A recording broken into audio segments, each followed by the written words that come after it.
Welcome to Saturday Storytelling.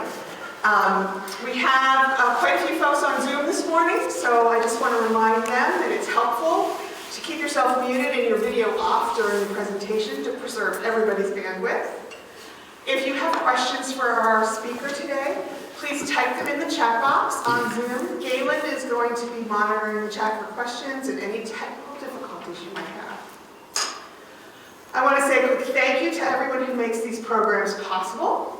The members of Travelers Rest Connection, our Trailblazer sponsors for the year, including Farmer State Bank and Montana Public Radio, MCAT, Missoula's community media resource, who provided a media assistance grant to record Saturday Storytelling each week this winter, and Hunter Bay Coffee Roasters, Ed Bartlett, and Tana for the lovely snacks this morning. Thanks. Travelers Rest Connection acknowledges that we are gathered today on the homeland of the Salish Kellispie people at a place they named Timson-Clee. Their example as the original stewards of this land guides our work today. We are committed to respectfully sharing the history and contemporary culture of the indigenous people who lived and traveled through the ancient crossroads on this land. We learn from indigenous artists, elders, and organizations. We invite you to learn from and support them as well. And now I'd like to introduce today's speaker. Corrie Williamson was born on a small farm in southwestern Virginia. She is the author of 2 books of poetry. The River Where You Forgot My Name was named a 2019 Montana Book Award Honor Book by the Montana Library Association. And Sweet Husk won the 2014 Perusia Press Prize. Corrie received her bachelor's degrees in poetry and anthropology from the University of Virginia, and her master's of fine arts from the University of Arkansas in poetry. She has taught writing at the University of Arkansas, Helena College, and Carroll College after moving to Montana, and she's worked as an educator at Yellowstone National Park. She was the recipient of the 2020 Penn Northwest Marjorie Davis Boyden Wilderness Writing Residency, spending 7.5 months writing and living off-grid in a remote section of the Rogue River in southwest Oregon. It sounds fascinating. Her poems have appeared in many journals. Corrie traveled to be with us today from Lewistown, Montana, where she is the Senior Outreach Manager of American Prairie. Please welcome Corrie Williamson.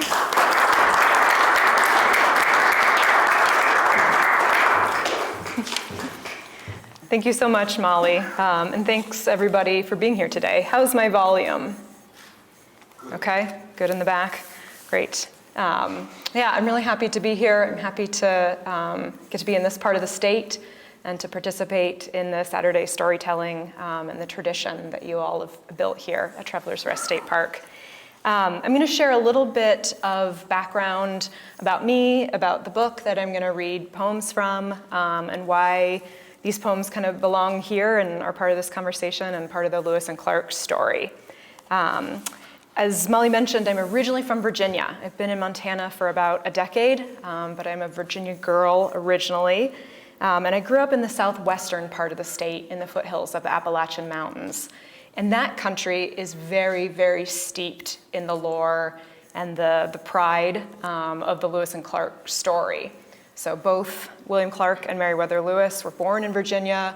Of course, Jefferson and Monticello are there, and Virginia likes to kind of claim itself as the beginning of the Lewis and Clark expedition. And the little town where I grew up, called Fincastle, is famous because Julia Hancock, who later would go on to marry William Clark, was born there. And I'll talk a little bit about more about her in a minute and when I read. But I sort of cultivated this interest in the Lewis and Clark story for a long time. I read Undaunted Courage when I was in the 5th grade, which is probably way too early to read it, but was the beginning of just kind of a fascination with Lewis and Clark, with the story, with the Wild West, of course, that it carried with me for a long time. And then in 2013, 10 years ago, I moved to Montana, first to Helena. And of course, we are very, very steeped in that story as well. And you kind of can't get away from Lewis and Clark. Wherever you go in Montana, there's signs, there's plaques, there's names on the map. And so it rekindled my interest a little bit, but I'll share two things with you about kind of my first year in Montana. And one was that, especially as an Easterner, some of the kind of scars of change, of Western expansion, are really stark and visible in Montana in the way they didn't feel to me back east. And I'm talking about places like Butte and the Berkeley Pit, which I write a lot about in this book. And I'm talking about the fact that wolves and grizzly bears and bison still run around in Montana, but that the very existence and the possibility of expansion is always threatened, is always something that we worry about and we still deal with and we reckon with. And so I thought a lot about these things my first year in Montana, and I started thinking about what does it mean to live in the West? And how do we kind of reckon with these stories, with these myths, with these ideas we have about progress and technology and the land and ownership and how we use or own or hurt or coexist with other beings and other landscapes. And I wanted to think about that myth and that narrative. And I wanted to think about what other perspectives there are and what voices are maybe missing from that. And the other thing about my first year in Montana was that I had a hard time. I found Montana to be very cold and indifferent. I thought a lot about the Appalachian Mountains, which are sort of like this soft, like rolling, deciduous embrace, whereas, the Rockies do not care if you live or die and probably would prefer that you die. And it was a real adjustment for me. So I also was just kind of thinking about the landscape that way, and what does it mean to be just sort of in a tough new place and to be kind of alone and processing a lot of newness and information, and to do that as a woman. And so as I kind of struggled through my first year out here, and as I got to know the place, and as I read more about Lewis and Clark and kind of dove into the history of the West, a figure emerged for me in that reading, and that was the figure of Julia Hancock, who again was born and raised in Fincastle, Virginia, where I also was born and raised. And Julia grew up on a little farm there called Santa Lane, which is still standing.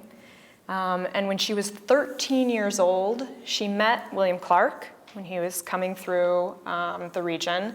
And then he left. He went off with Lewis and traveled here and to the Pacific and back, and immediately made a beeline back to Virginia and married Julia. And she was 16 and he was 37, which was not uncommon. And they moved to St. Louis.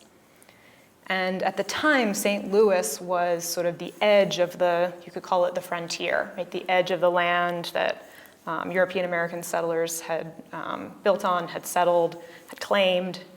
And she spent pretty much the rest of her life there with Clark. She had 5 children with him, and she died when she was 29, probably of breast cancer. And as I sort of spent my time settling into Montana, I felt this kinship with her as a woman from the same place, from the East, from the Appalachians, who had traveled west. Initially, I moved to Montana because I was following a graduate school boyfriend, right? So both of us had kind of gone west for a man and his career goals and what he intended to do.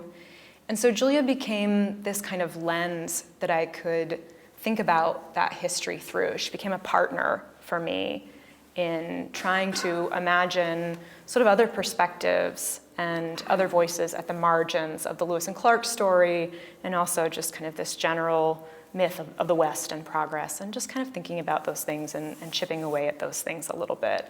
And so this book is the product of that partnership, that conversation, and the voice that I've imagined for Julia, right? So I did quite a bit of research. I read many of the letters, documents from the Lewis and Clark story, as much as I could about Julia. And I wrote this series of poems in her voice, right, that sort of step into her personality as I knew it. Of course, much is speculation and imagination. But this book is kind of a braiding of my voice in modern Montana and this voice that I have imagined for Julia Hancock Clark. And so I'm going to focus on those poems that are in Julia's voice, but I am going to start with my poem about Traveler's Rest, since here we are. And I think Molly will be very disappointed with me if I don't read this. And you all probably know this because you probably know more about Travelers Rest than I do. This is actually my first time here. I've read about Travelers Rest and driven by it before, but never actually stopped at the park. And you probably know that the reason this is the only or one of the only like absolutely sure campsites of the expedition is because archaeologists found Lewis and Clark's latrine, right? They found the space where the men had been digging and using a latrine, and they knew that because of all of the mercury in it. Right? Because anytime anybody was sick on the expedition, Lewis would give them one of Dr. Rush's mercury pills. And mercury's not really good for you, and we could get into that if we want, but that's how we know that this was their campsite, because of this latrine full of mercury that the men were just like processing from these pills that Lewis was giving them. So this poem is called Hiking to Goldbug Hot Springs. I consider the discovery of Lewis and Clark's shitter at Travelers Rest. From September to June, the men shed through their bodies waste starred with bright shards of mercury, Lewis's cure-all drug and the soil's constellated clue to archaeologists. Across the border in Idaho, I make my way from where the trail begins at a wooden outhouse to the spring, which gives itself away by a stitch of steam in the canyon's side, billow in waning light into which I lower, float my feet over warm barrel stones, thinking of Lewis's account of seeing the Great Falls, his lone ecstatics, pen strokes insufficient to express his joy, his meal that night of buffalo marrow bones, which he called sumptuous. Those drifting months, he woke with the dawn between his teeth. The dirt ate willingly enough the sorrow he cast off. My hands ripple in the stream, flesh unhinging between air and water, warmed in a dark kettle in the ground, above this valley of lupin and tall pine, private as a family charnel, recalling the passage that describes the prairie burning, the child who survives beneath a green buffalo hide, emerging to shed the skin on blistered grass, body come up shining from the well of heat down which it had been cast.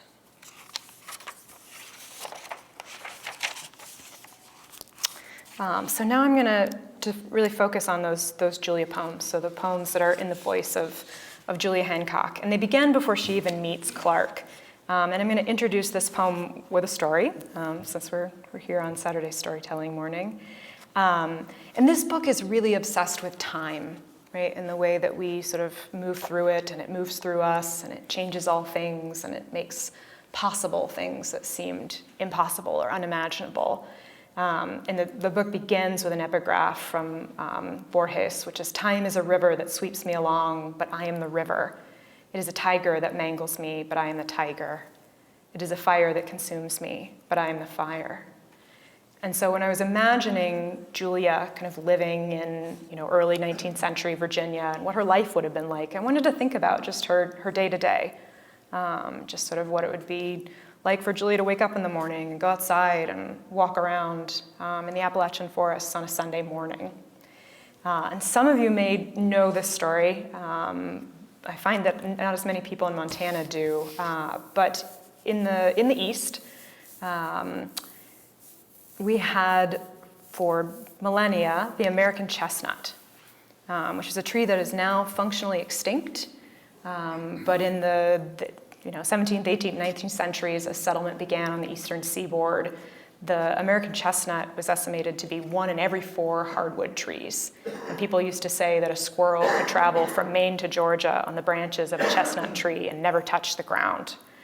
And these were trees, of course, that were also essential to the ecosystem. They were essential to early construction. You can still find, American chestnut chests and buildings. They grew really straight and strong. They were just a hard, sort of sturdy wood.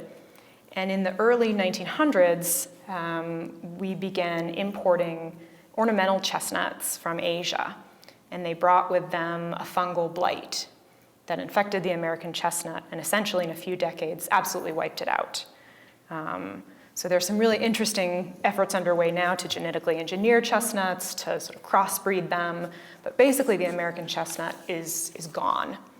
And when I was a little girl, I used to go out on the Blue Ridge Parkway with my dad and try to find old chestnut stumps, because the blight infects the tree, the body of the tree, but not the roots. So there's still some old stumps where the roots are alive, and they'll put up shoots, and then the blight will hit it and they'll die back. And of course, that was an enormous ecological and cultural change to lose that tree. But for Julia, it would have been unimaginable, right? She would have just known these trees to be part of the forest, and it would have been impossible for her to kind of think of the world without them. So this is sort of her walking under chestnuts. This poem is called Chestnut Sabbath, Fincastle, Virginia, 1804. What clamored squall in startling a tom turkey back to chestnut's shelter from his worm shucking in the dawn wet fields? Ritual of snaring and snipping from their lives, the little soil eaters pulled up like thread from the earth's stormy needlepoint canvas to keep from drowning. He squabbles in shade now, hunts leaf litter, and de-armors the chestnuts beneath their mother trees, watchkeepers aged and aging in their uninterrupted dominion. Time is its own form of idle malady, which stirs, brews, fruits, or readies its black powder beyond our knowing. All things abide here between summon and pluck.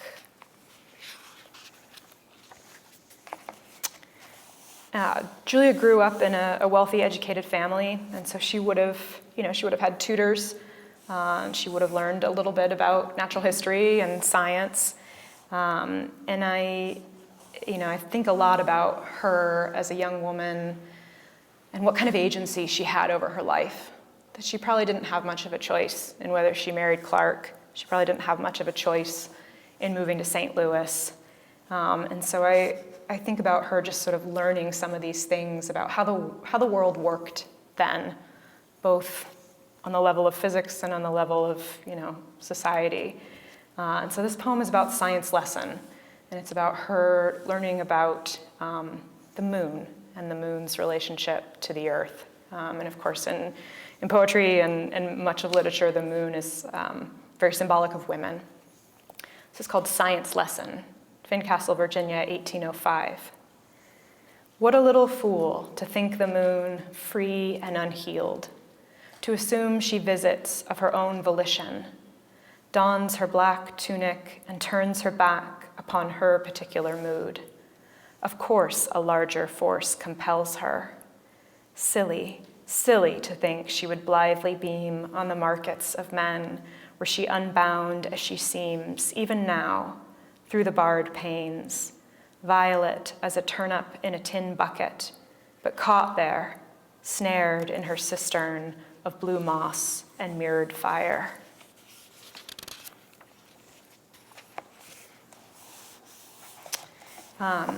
This is another sort of technology poem, which is something that emerged as really important to me in writing this book and thinking about Julia and how do we use our tools, and how does that help us or hinder us or hurt others?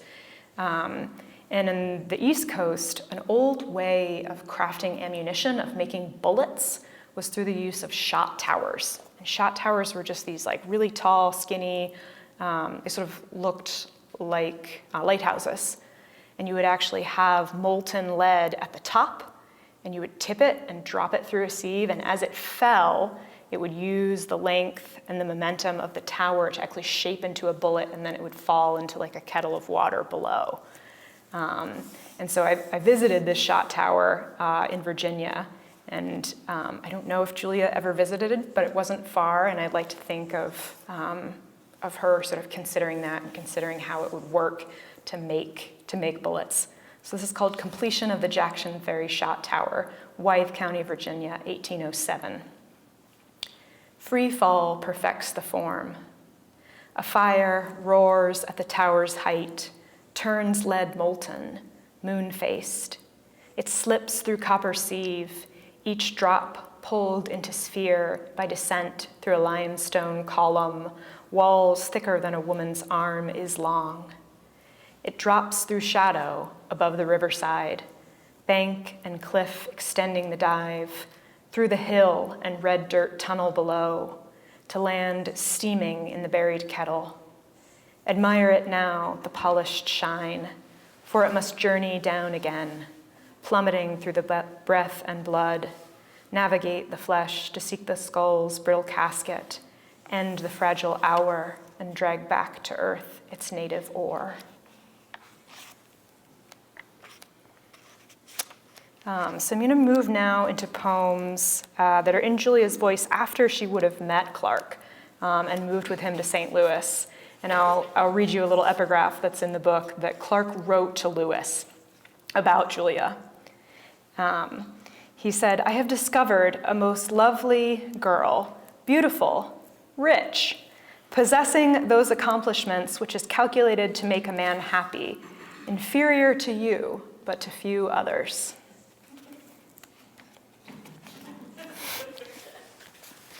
Those guys. So this poem is about Julia getting a tour of the newspaper office in St. Louis after moving there.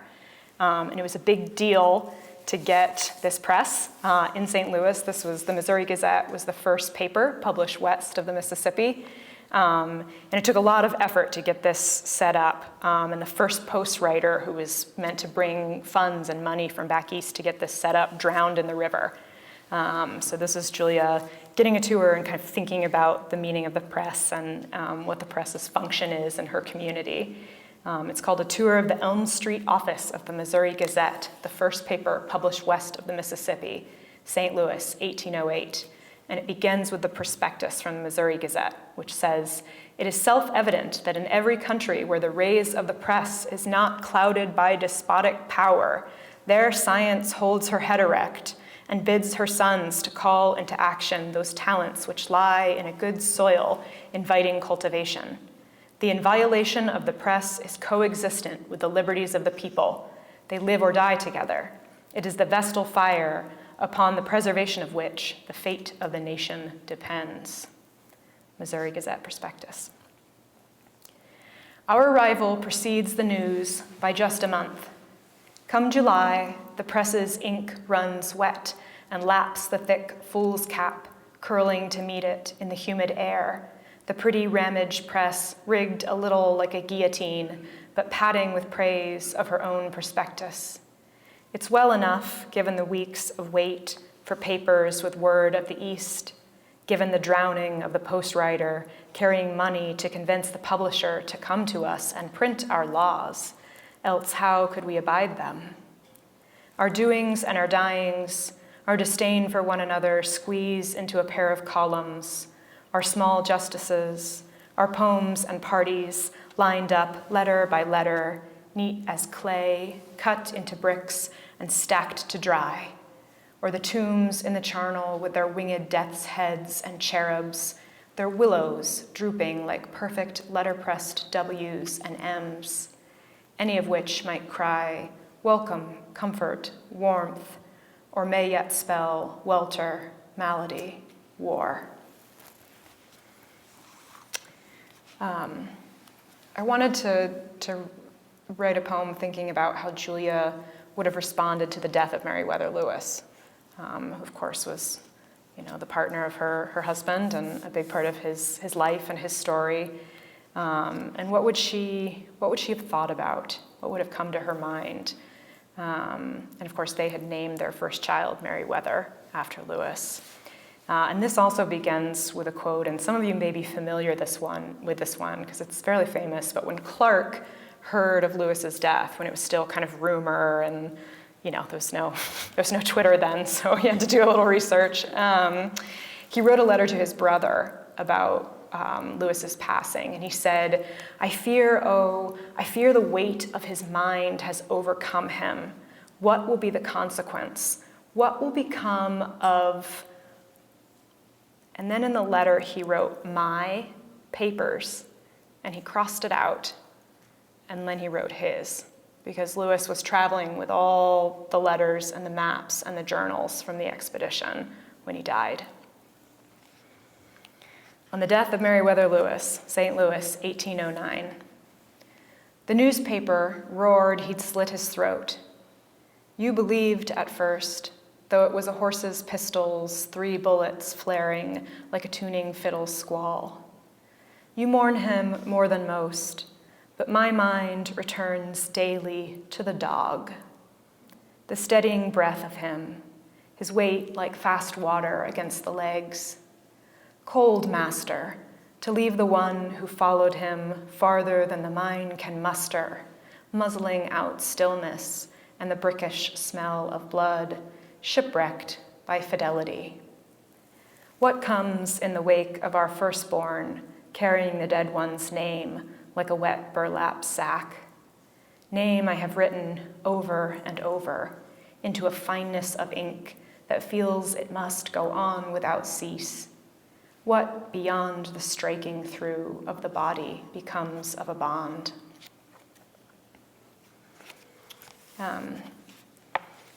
Again, I think when writing these poems, I don't know if Julia was lonely. I don't know how she felt about moving west and being married to Clark. But I know that in that first year, when I moved west, I was lonely. And I think a lot of that is reflected in these poems. And I certainly hope that her sort of emotional progression was much like mine, which was to eventually fall in love with a place and to find home there. But this poem is the title poem in the book. It's called The River Where You Forgot My Name. And these days, I live in Lewistown, and that is not far from the Judith River, which is a really beautiful little tributary of the Missouri that flows into the Missouri at Judith Landing. And Clark clearly was enamored with young Julia when he met her and thought he was naming this river after her. But her name wasn't Judith. Her name was Julia. And there were some people in her family who called her Judy, kind of affectionately, and so that may be where he got it. But it made me think so much about what did he really know about her? And probably not much, but he thought that naming a river after her would impress her, I guess. And so this is The River Where You Forgot My Name, St. Louis, 1810. And it also begins with an entry from the journals from Clark. He says, I thank Providence for directing the whale to us, and think him much more kind to us than he was to Jonah, having sent this monster to be swallowed by us, instead of swallowing of us, as Jonas did. William Clark, January 10, 1805, journal entry. And this is Julia kind of thinking about Clark on the ocean, where he would have seen whales and be in a landscape that she would never know. The curved breast of the carcass like a ship, its great beaked head beached. You arrived too late for harvesting much. A bit of blubber to season with salt, boiled on the cragged, fogged, shucked shore, and a splash of oil, lighting a few wet nights. Into the darkness where the beast was born flows the river where you forgot my name, gifting it to the girl only a father ever summoned as Judith. Forgivable, like most sins of omission, for a man who knew only the obedient child, the one trying now to swallow the vastness of it. Memory's cold sinew, western sky, whale, the will of a Lord who strands what he made.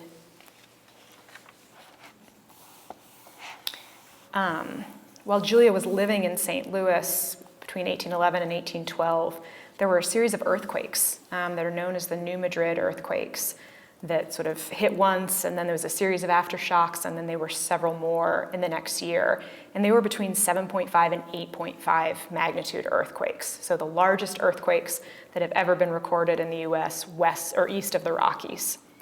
And it was also a time where there was a comet visible in the sky. So there was a lot of unrest. There's all these earthquakes. There was this comet in the sky. There were, people interpreted this as signs. There were, of course, Indian wars happening at the time, and a lot of people interpreted that the sort of Pan-India alliance under Tecumseh interpreted this as a sign to kind of gather under Tecumseh's leadership. So this is Julia kind of thinking about these phenomenon. Leap year and the New Madrid earthquakes, St. Louis, 1812.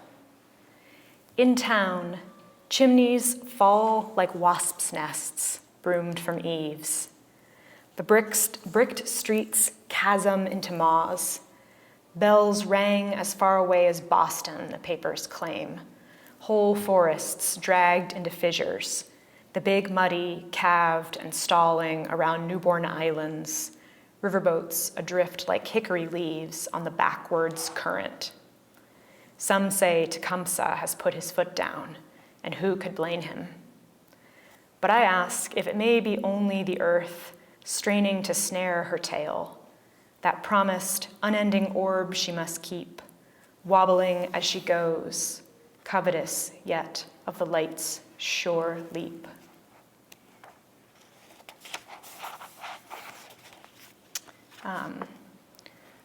Julia also would have been witness to the first steamboat to come up the Missouri to St. Louis. And she was also the owner of the first piano in St. Louis, as I understand it, that Clark had shipped down the river for her to play.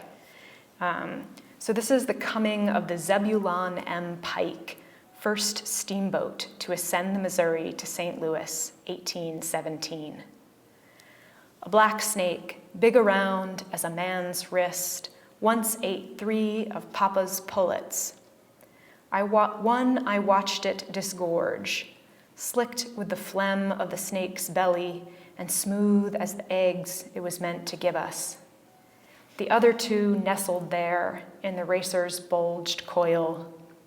It fled from me, fat and slow, as the smoke that belches from the ship's stacks moves in the heat, indolent, inevitable, bulbous with the tale of its arrival, with all the mail and its bright, round news. Strange and slippery that word from home might reach me now by breath alone.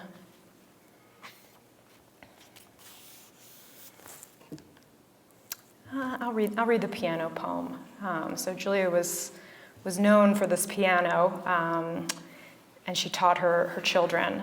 So this is teaching Meriwether, who was her eldest son, teaching Meriwether the piano, St. Louis, 1818. Gentle first of mine, what you finger has traveled beyond our gift of reckoning. Born on a boat down the wide and turbid river we know, rattled on rough-hewn roads. Patience, dear son, much farther than that.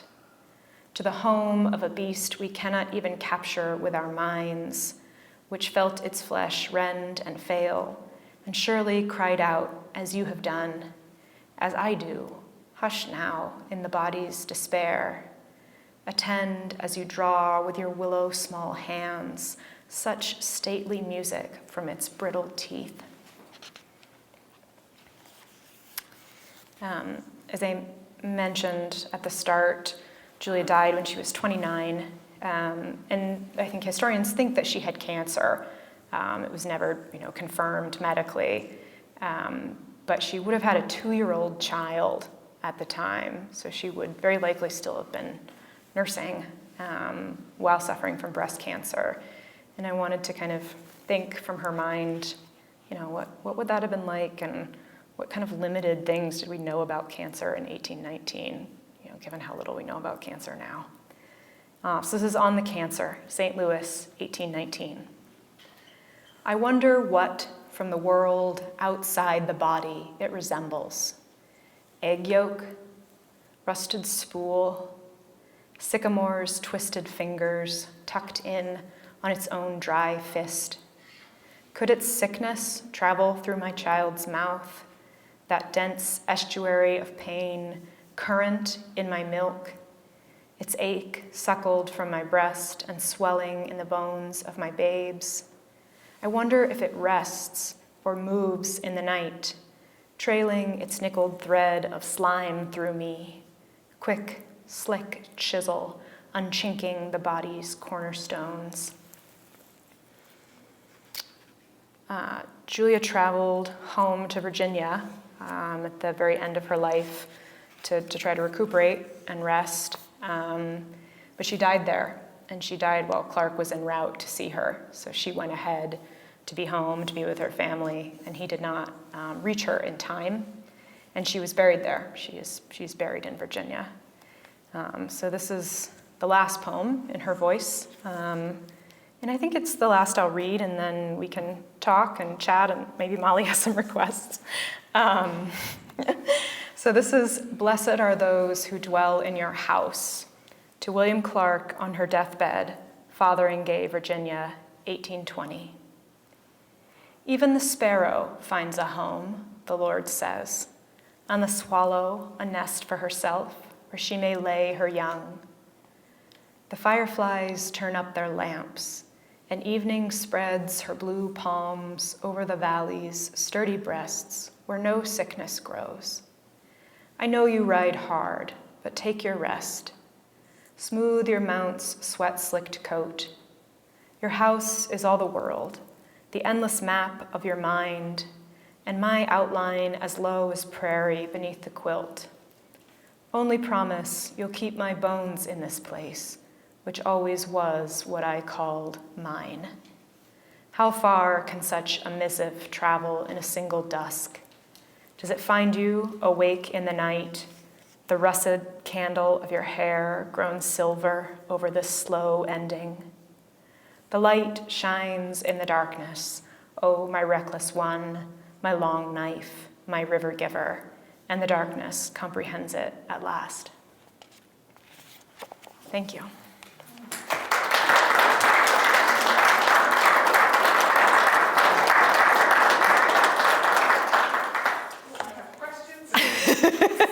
Molly is ready to rock. Tano, actually, can I ask you to monitor the chat back there and see if they have questions? And I'll come up and... So, just a general question, and then anybody else in the room, please raise your hand. But you talked a little bit about, you had read Undaunted Courage as a small child, and I'm curious, what kind of sources did you find to help you develop Julia's voice? Yeah, that's a great question. I went back to Undaunted Courage, so the first year that I moved to Montana, I was kind of like, I'm going to read this again when I'm not 10 years old. And so that, is hugely helpful. I found, actually part of how this started was that on a trip to Missoula, I went to, is it the Bird's Nest? I don't think it's there anymore. It was like a beautiful used bookstore. And I found this incredible copy, and it wasn't a first edition, but it was very old, of the letters of the Lewis and Clark expedition, just this like big cloth-bound, huge book, and it was like $100, and I was like a poor adjunct, and I was like, no, I can't.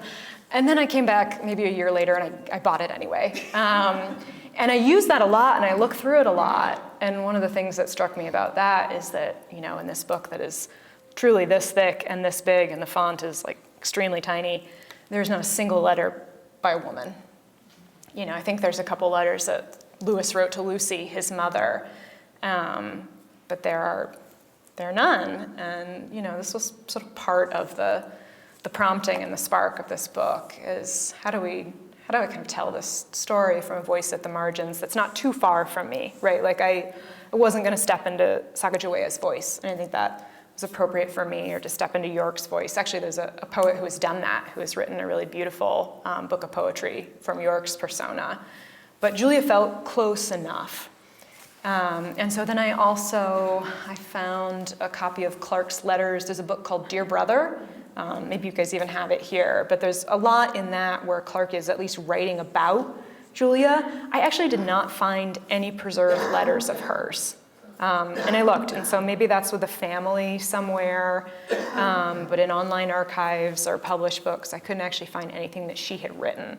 But there's some really neat stuff where Clark says to his brother, like, he talks about the piano, or he says, oh, Julia's gone to town shopping or gone somewhere else shopping because she wants some cloth that's thicker than muslin, So I put that line in here. And so I spent a lot of time with the letters, and then with a couple of other biographies, just to sort of like get to know the details and get to know her, but I did not find any primary sources in her voice. Anybody have questions? Okay, I'm going to keep going. Bruce? I'm just wondering, was this definitely an arranged marriage between Clark and Julia? Can you repeat the question so Zoom can hear you? Yeah, he asked, was this definitely an arranged marriage? My understanding of the history, well, there's this sort of cute legend, right, that when Julia was 13, she and her cousin, and I think her cousin's name was Harriet, but I might be misremembering that. They were out riding horses on the family property. And Clark knew Julia's father, who was I forget if he was a general or he was a military officer of some kind. And Clark was stopping to see him, and supposedly these girls were out on horseback and the horses started bucking and misbehaving. And both these girls were 13. And Clark shows up and catches the horses and kind of calms the horses and leads the girls back to the house and is kind of entranced by Julia. And so I don't know, I've not read, was there an agreement between Clark and her father before he left? Maybe, right? I think he had some proving of himself to do, and then he came back from the expedition and he'd done this sort of mythical, incredible thing that was being celebrated by the country, and he had this post in St. Louis. But he definitely seemed to think that he had a good chance because he went straight back there and he was married to her within a year. So I don't know that much about how those things were set up at the time. And arranged, I think, has some heavier connotations than sort of this is just what you do, right? You met this guy, he seems okay, your dad likes him, your dad thinks it's a good match. The wild thing, though, is that Julia, when she died at 29, and Clark was now a single dad with 5 kids, he, within a year, married her cousin, who was the other girl on the horse in that story. If that is true, I've seen this in several places, and I don't know if it's a thing that Fincastle, Virginia made up to make itself feel good. But yeah, so he very quickly married her cousin, who he would have also met when he met her when they were very young teenagers. Of those Clark's children, did they just vanish, or are there heirs today? I believe so. I didn't dig super deep into that. I think one of them was born with spina bifida, I think, and didn't live very long. But I think several of the others, grew old and married and had kids, and there are Clarks today who trace themselves back to William and Julia. For the book, I didn't contact anybody. I didn't reach out to the family to ask about letters. I thought about that, and then I was sort of at some point, I'm doing my poetic license thing, right? At some point, there's the research, and then, and so I didn't go there. But yeah, I think many of those kids grew up and had normal lives and had kids of their own. Yeah. How long was Clark married to Julia's cousin? She also died before Clark. I forget, I think maybe a decade. I'd have to go back and look, but he outlived both of those women. He, I think, was the longest lived member of the expedition, right? Everybody. Patrick Gass. What's that? Oh, was Patrick Gass the longest? Okay. A lot of those guys died young. Mercury or no mercury, right? Just to kind of respond to Robert's question, I've read, and I think it's true, one of the Clarks married into the Churchill family. Oh, interesting, okay. In Kentucky. And they were horse lovers, and they built Churchill Downs, which happens to host the Kentucky Derby. Yes. Well, and George Rogers Clark, who is Clark's older brother, settled in Kentucky, right? I think a lot of the Clark family was sort of based in that part of the country. Interesting. Yeah, I mean, there's all kinds of genealogy rabbit holes that we could go down. Tano has a question from Zoom. Yes. If you could repeat the question. Okay. So from Nancy Simmons, the question is, did Julia play a role in raising Pomp and his sister? Do you want me to read that poem, Yes, Molly? please. I mean, yes, right? You know, she would have basically been asked to adopt Pompey, right, who was Sacagawea's son, and the sister. I don't know much more than that. I did not go far down kind of their story, but there's a poem, let me figure out what page it's on, where I imagined, you know, like what Julia's thinking would have been in kind of receiving this child to raise who was not hers, and who, Molly's so on it. She knows what page it's on. So yeah, I will read that poem. And of course, Clark called Pompey Jean-Baptiste. Well, he nicknamed him Pompey, but lullaby for Jean-Baptiste, St. Louis, 1813. My bounty is as boundless as the sea, my love as deep. The more I give to thee, the more I have, for both are infinite, the bard says. But I have never known the sea, as I could never know you. Quick and eye bright as a grackle who snared the love of my love, as if it were simple and bounded as a ring spied in the grass. Oh, I take you, nonetheless, mystery you are, fragments of a tale told enough to make the telling common, though the story be untouchable. I take you alongside mine, remembering a girl child turned woman with a babe in the wild. That, at least, a familiar yarn spun fine in the turning, the spindles comforting clatter and roll. So I imagined in that poem that Julia would have had some sympathy for Sacagawea, right, as a child, sort of in this unknown country, having to do things demanded by men, and certainly Sacagawea was a less willing participant in that than even Julia, but I like to think that there was some connection and some empathy there. Okay, I'm gonna, sorry, I'll come up. Come on up. I'm gonna ask you to read from page 41, Lewis's list. Okay. So, those of us who live in Lewis and Clark land, right, and we study journals and we read these things all the time, I think a lot of us find that there is a lot of lyricism in the journals, and this particularly, the way that you captured this list, it just makes poetry out of something that most people would never look at as poetry. So I hope that you all I'm happy to. enjoy this. I thought about reading this one, and I'm glad you asked. So this is Winter in Montana, Lewis's list, and it starts with a quote from Karl Ove Knausgaard, which says, "If it is very important, it's very short. If it's not important, it's very long. That's a rule in almost all texts."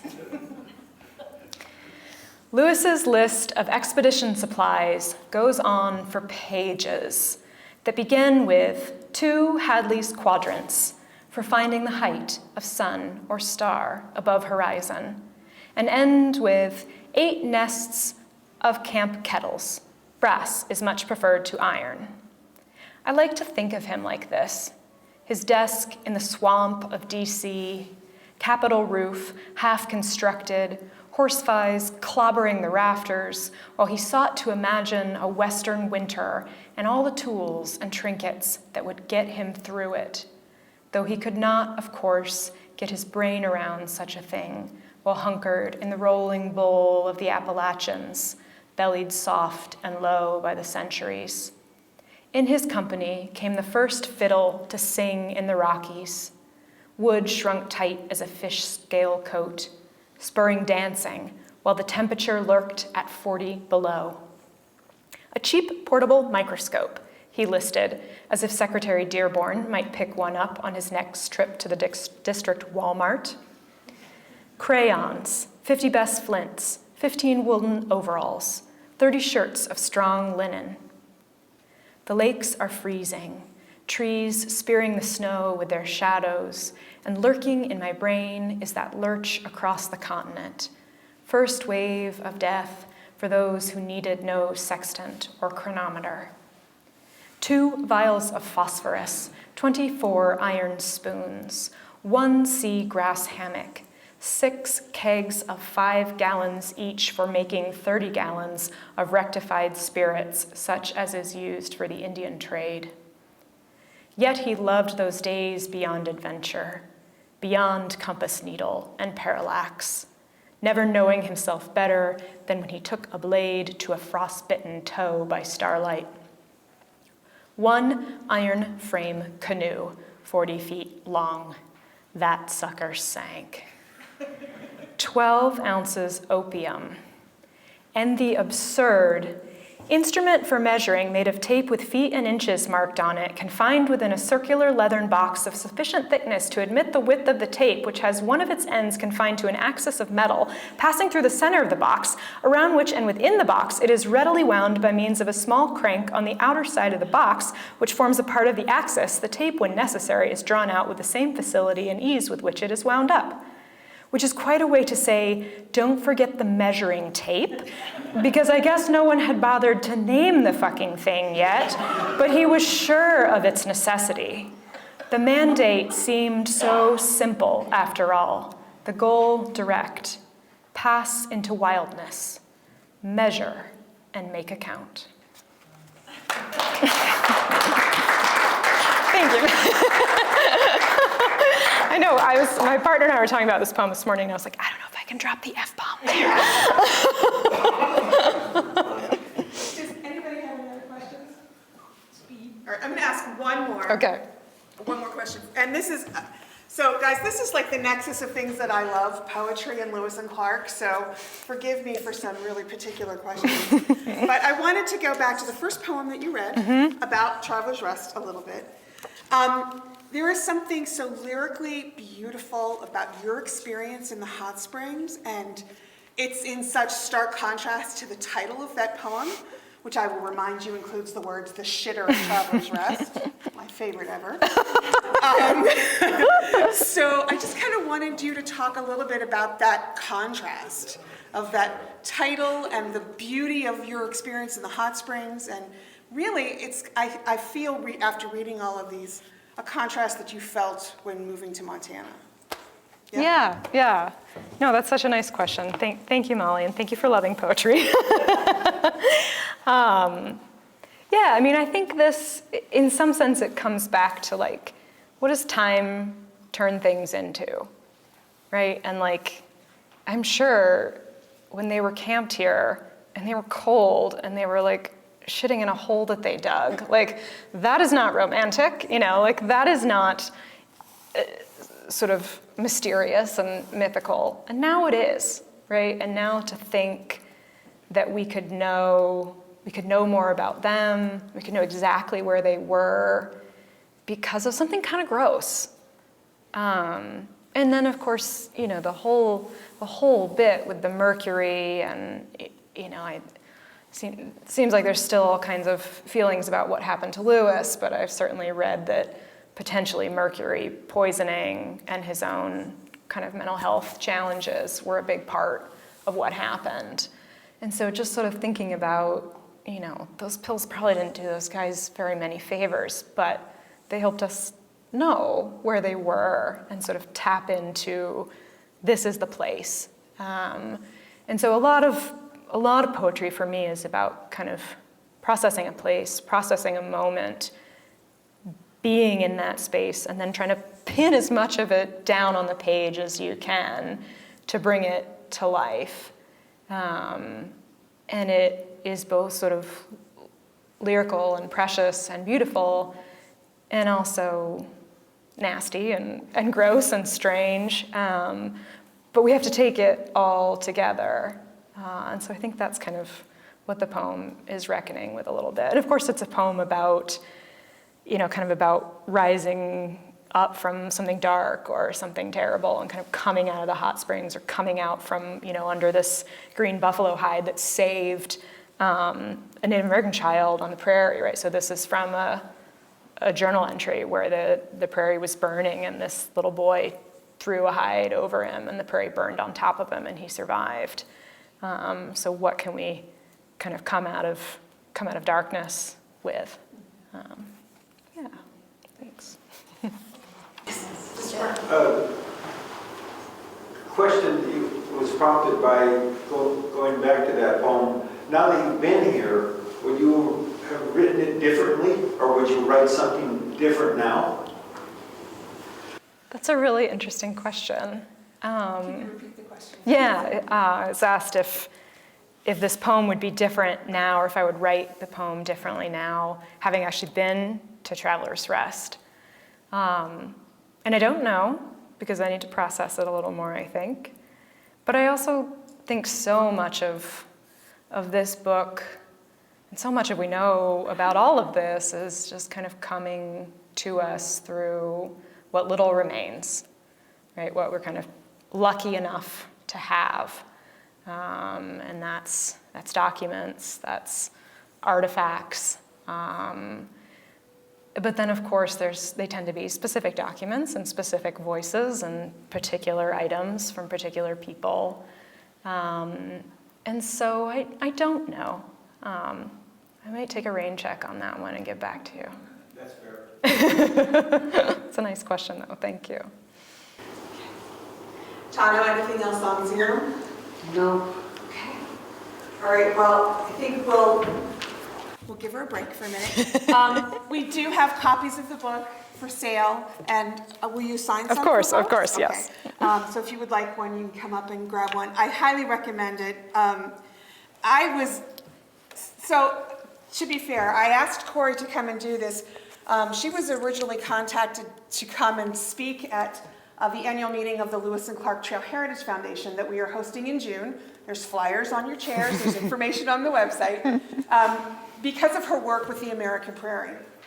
And I started Googling and discovered that she was also a poet, and I couldn't have been more excited, except that I found out she wrote about poetry about Lewis and Clark, and I was ecstatic. That's so great. What more could a poet want? Yeah. Exactly.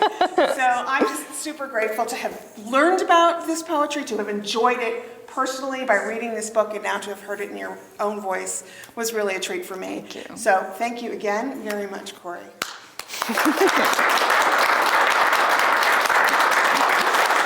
Thank you, Molly. Yeah. Thank you, everybody. And I'm happy to visit and hang out for a bit and answer any questions. Okay. Thank you.